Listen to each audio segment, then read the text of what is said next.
Sir రాత్రి 9 గంటలకి Philip phone నుంచి అలీనాకి ఒక ఫోన్ కాల్ వెళ్ళింది. బహుశా తనను చూడటానికే ఆ ఫోన్ కాల్ చేసుంటాడు. అలాగే రాత్రి 10:55కి అలీనా యాక్టివ్గా ఉండే వాట్సాప్ గ్రూప్లో తనకు పోస్ట్ పెట్టింది. It hurts when the person that made you feel special yesterday makes you feel so unwanted today. ఆ గ్రూప్లో ఫ్రెండ్స్ తనని రీజన్ అడిగినప్పుడు తను మరో పోస్ట్ చేసింది. నాకేదైనా అపాయం జరిగితే దానికి పూర్తి బాధ్యత ఫిలిప్ అబ్రహందే. ఇదే సార్ ఆ పోస్ట్.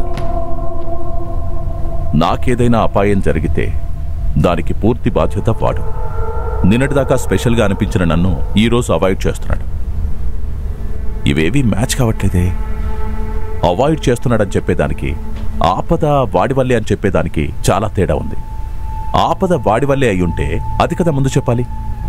అవాయిడ్ చేస్తున్నాడని చెప్పింది దూరం చేస్తున్నాడని, చంపుతున్నాడని కాదు. సార్, అవాయిడ్ చేయాలని నిర్ణయం తీసుకున్నాక ఆ కోపంతో తనని చంపాలన్న నిర్ణయం ఎవరికైనా రావడం సహజమే కదా సార్. వదిలేస్తే తన సీక్రెట్స్ అన్ని ఎక్కడ బయటపడిపోతాయేమోనని భయం. అది కూడా ఒక కారణం అయ్యి ఉండొచ్చు. నాకేం పెద్ద తేడా తెలియట్లేదు సార్.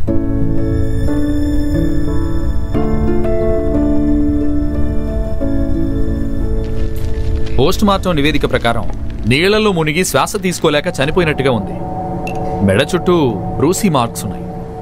పూర్తి బలాన్ని ఉపయోగించి తనని నీటిలో ముంచినట్టున్నారు. స్టీరింగ్ వీల్లో ఫింగర్ ప్రింట్స్ తీయలేదా? స్టీరింగ్ వీల్ మీద ఏ ఫింగర్ ప్రింట్స్ కనిపించలేదు. కానీ సార్, డాష్ బోర్డ్ నుంచి తీసిన క్రిస్టల్లో ఫిలిప్ అబ్రహాం ఫింగర్ ప్రింట్స్ మాకు దొరికాయి.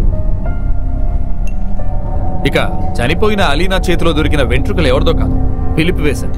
నీళ్లలో మునిగినప్పుడు జరిగిన పెనుగులాట్లో తను అతని చుట్టుపట్టుకున్నట్టు.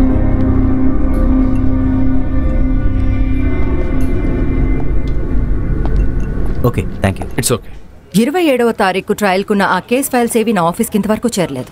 నా వరకు చేరకూడదని మీ బాస్ మీతో చెప్పారా? లేదు మేడం, ఇంకా ఇన్వెస్టిగేషన్ జరుగుతుంది. మరి స్టడీ చేయడానికి టైం ఎక్కడ? వేరే వాళ్ళని చూసుకోమని చెప్పండి. తమ్ముణ్ణి రక్షించుకోవడానికి ఎలాంటి కట్టుకథలతో నా దగ్గరికి రావద్దు. అతన్ని నమ్మిన అమ్మాయిని తను ఏం చేశాడో ఇక్కడ అందరికీ తెలుసు.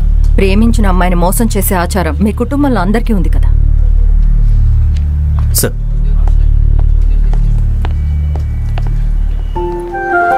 నేను ప్రేమించడానికి ముందే ఒక వ్యక్తి నా నుంచి దూరం అయిపోయింది. మా అమ్మ. ప్రతి అమ్మాయిలోనూ అమ్మని చూడాలని వాడికి నేను చిన్నప్పటి నుంచి నేర్పించాను. ఇక ఆడవాళ్ల గురించి నువ్వు చెప్తున్న ఈ కథ ఉందే, దానికి వేరే కోణం ఉంది. నువ్వు వదిలేసిరా అని చెప్పింది నా రక్తబంధాన్ని. అలా చేసే అలవాటు మా ఇంట వంట లేదు. అమ్మ విలువేంటో తెలిసిన వాడికి ఆడదాని విలువేంటో కొత్తగా చెప్పాల్సిన అవసరం లేదు.